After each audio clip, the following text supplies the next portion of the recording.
Well, an estimated 1.4 million people have been displaced in Gaza, which has been under intense bombardment from Israel after Hamas launched a terrorist attack.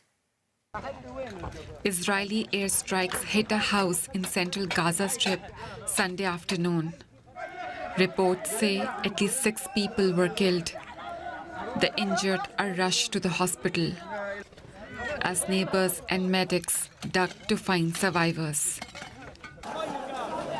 In Rafah, in southern Gaza, many homes were also hit by Israeli strikes. 10 houses were destroyed, with children between 2 and 5 years old. Were they fighters? If they're looking for fighters, they're on the borders, not in safe zones. Israel has stepped up its bombardment of Gaza, saying it's hitting targets connected to Hamas terrorists and other militant groups. To the residents of Gaza City and north of Gaza City, you see that we intensified our attacks and we will continue acting like that. So move south. A request many have heeded, but even the south isn't safe from Israeli strikes. The UN says over 60% of Gaza's population has been displaced, and many are taking refuge in camps like these, lacking basic facilities. Civilians face widespread shortages of clean water, fuel, medicines, and food. In the southern city of Khan Yunis, people have to wait for hours to buy bread.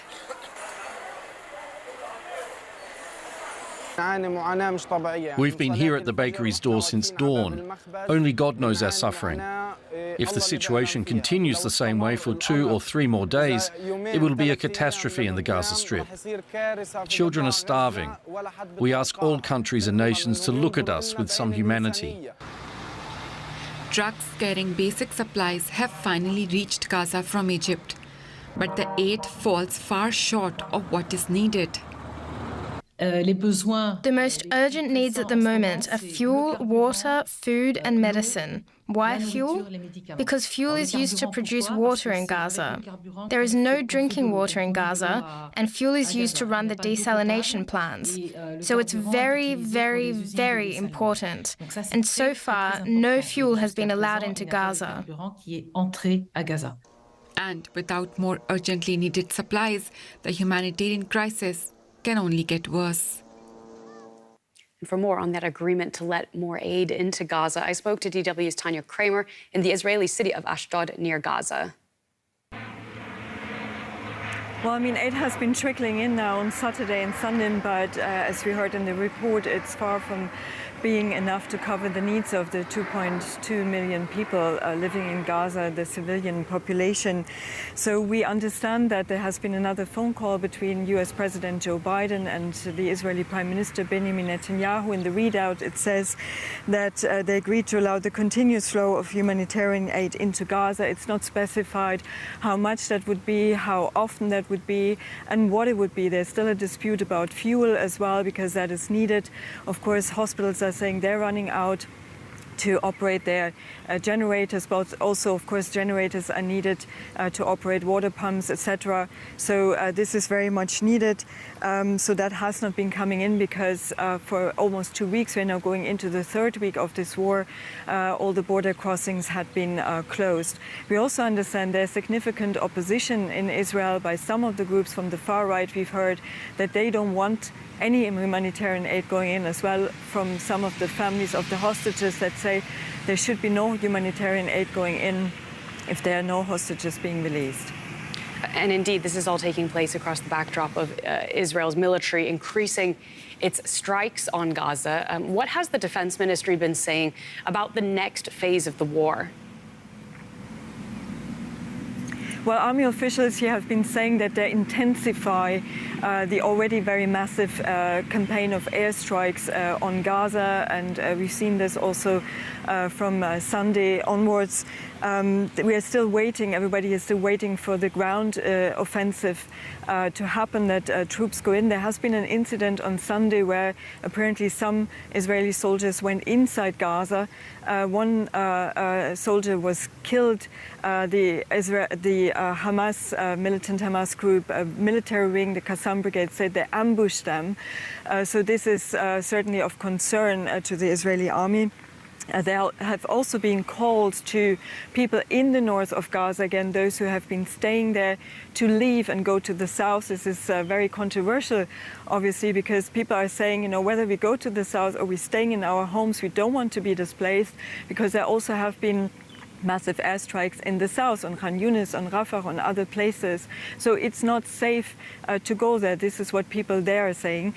And we also heard from the defense minister, Yoav Gallant. He said, you know, a ground invasion could last for 1, 2 or 3 months, but the end goal would be that there's an end to Hamas, but of course nobody talks about the political implications. What will Gaza look like, what it means on the political terms. Now, on Sunday, Netanyahu visited troops stationed near the border with Lebanon.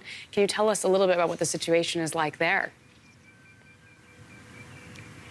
Well, also there, the situation has been seeing more cross-border fire between the Lebanese Shiite militant group Hezbollah, but also other militant Palestinian groups there, you know, anti-tank fire, missiles, and Israel has also been responding to that.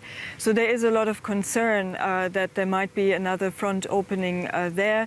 At the moment, it seems to be kind of contained, if you can say that, but the cross-border fire has been intensifying there as well.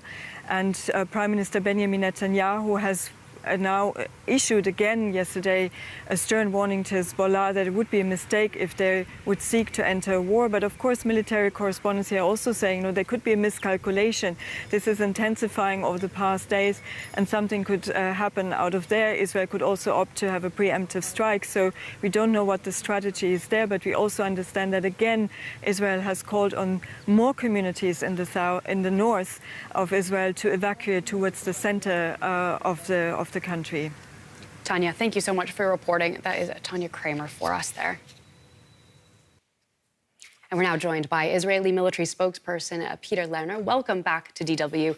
We understand the IDF has intensified its airstrikes on Gaza. Can you tell me how many targets you have hit in the past 24 hours and how that compares to previous days? Give us a sense of the scale here. No, I'd like just to be a bit more accurate. We are intensifying our attacks on Hamas, the terrorist organization that launched war against Israel on the 7th of October. Indeed, we are conducting hundreds of strikes every day against the infrastructure that they have positioned, pre-positioned, and embedded within the civilian arena, putting the entire population of Gaza at risk.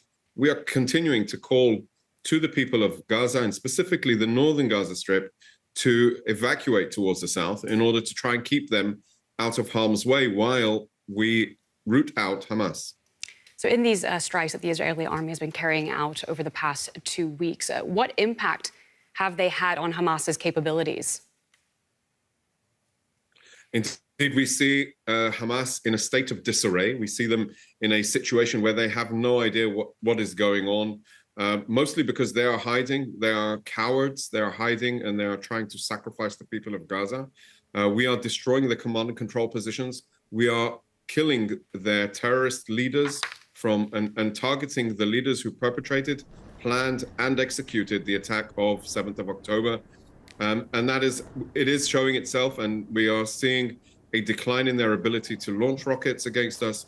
And indeed, we have a full intention to destroy Hamas's capability and making sure they can never, ever use the Gaza Strip as a staging ground for attacks against Israel and the people of Israel again.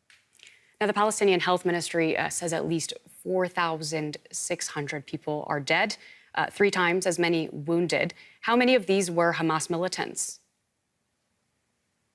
Hamas's propaganda Ministry of Health says that. We need to be very, very cautious at accepting, I would say even relying on any sources coming out of Gaza, specifically Hamas's ministries. So I won't suggest that there is any reason to actually comment on what Hamas is saying. Indeed, we are conducting strikes against Hamas. Do you have a different number for us?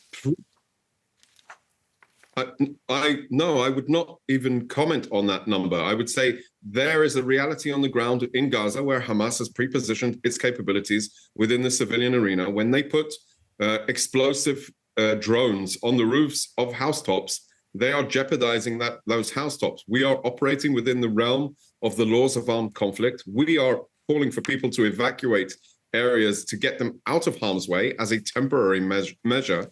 And Hamas is trying to keep them in harm's way and sacrifice them. Okay. So while you weigh on and accept for face value what Hamas is telling you because of these numbers, we need to be very, very cautious, because this is an organization that has no problem in butchering babies in their bedrooms. So why would they have a problem in lying to the world media? Okay, we'll leave it there. Thank you, Peter Lerner from the IDF. Good day.